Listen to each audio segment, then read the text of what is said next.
大家好，我係家網葉遠線，今日嚟講考證研究，唔則歷史照片，大南路側邊長形倉，女兒長山花，今期係32.2。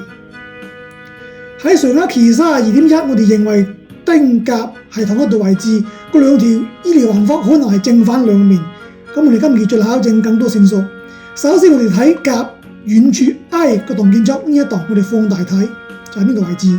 首先我哋見到呢，佢係側邊有長形嘅倉，就嗰度位置。長形嘅倉係嘛？咁樣呢，佢有幾多層？有4層，路喺度位置，嗰度係路邊，1層2層喺嗰度位置。咁上面啊，可能就係3、4咁樣，有4層。同時啦，嗰度有一笪白色嘅嗰忽白色嘅嘢，可能係女兒牆嘅山花，就係咁樣嗰度位置，咁樣有隻山花。我哋注意到佢個山花位置有少少特別，佢山花位置平茂喺嗰兩條柱之間嗱，嗰度係一條柱，嗰度有一條柱。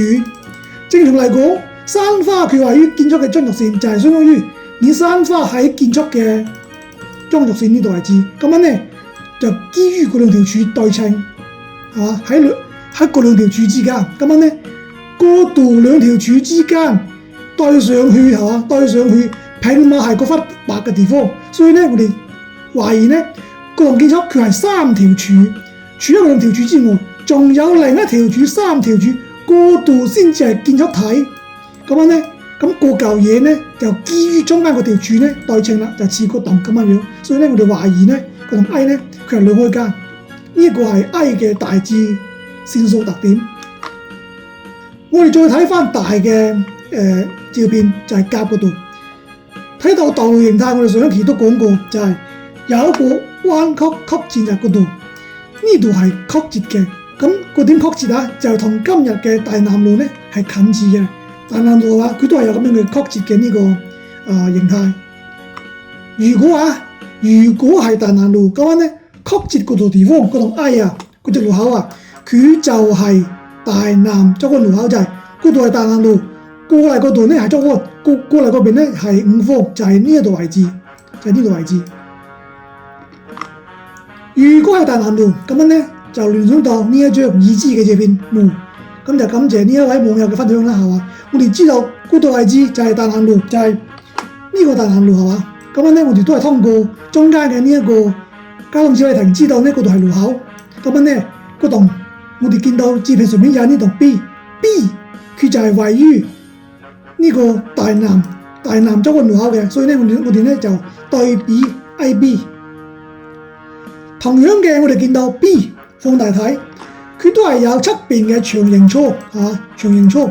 嗰度好似有啲模糊，而且呢可能係喺嗰度位置就唔知。反正上面見有2隻咁樣呢，就同個邊呢有少少類似。另外我哋都注意到嗰棟 B 佢嗰度係有一隻咁樣嘅山牆。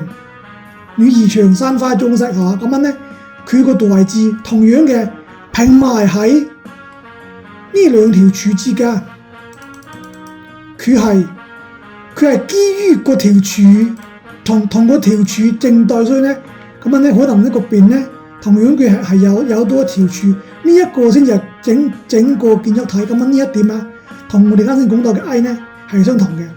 另外就係佢嘅層數。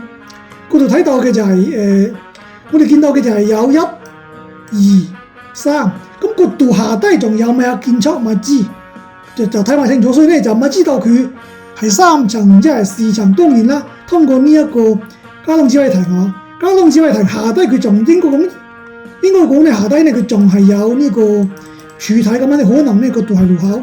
如果嗰度係路口呢，咁樣呢可能呢嗰度仲有柱體，即係。建築仲有柱體，可能呢就係4層，就係1、2、3、4，咁樣就唔係好清楚，就唔知係3就係4，可能係4，咁就再揾其他線索，再揾其他證據，就揾到呢2張己同庚。己書籍上面講到係大南路，我哋亦都係通過呢個火燭樓、南華酒店同埋呢個北山，係嘛，就知道係大南路，而且呢係向北拍攝，嗰邊係北，嗰邊係南。咁呢嗰度呢條道路形態曲折嘅，咁就同今日嘅呢呢個形態呢係相對應嘅。我哋亦都係揾到呢種耕，耕我冇講過，又唔知喺邊度地方。咁而家呢就嚟講耕，耕點樣知位置呢？通過後面嘅山形，呢個山形就知道同己相吻合，所以呢耕己山形對應，視覺相同，所以呢耕呢又係大南路。咁樣呢，我哋知道耕係大南路之後呢，見到後下嗰度有隻路口，咁樣曲折嗰度位置，所以呢嗰度嗰隻路口就係嗰隻路口，所以呢我哋就見到嗰度有一棟 C 嘅位置，正正就喺大南洲嘅路口，佢同我哋啱先所講到嘅 BI 位置係一樣嘅，所以呢我哋就嚟對比 ABC。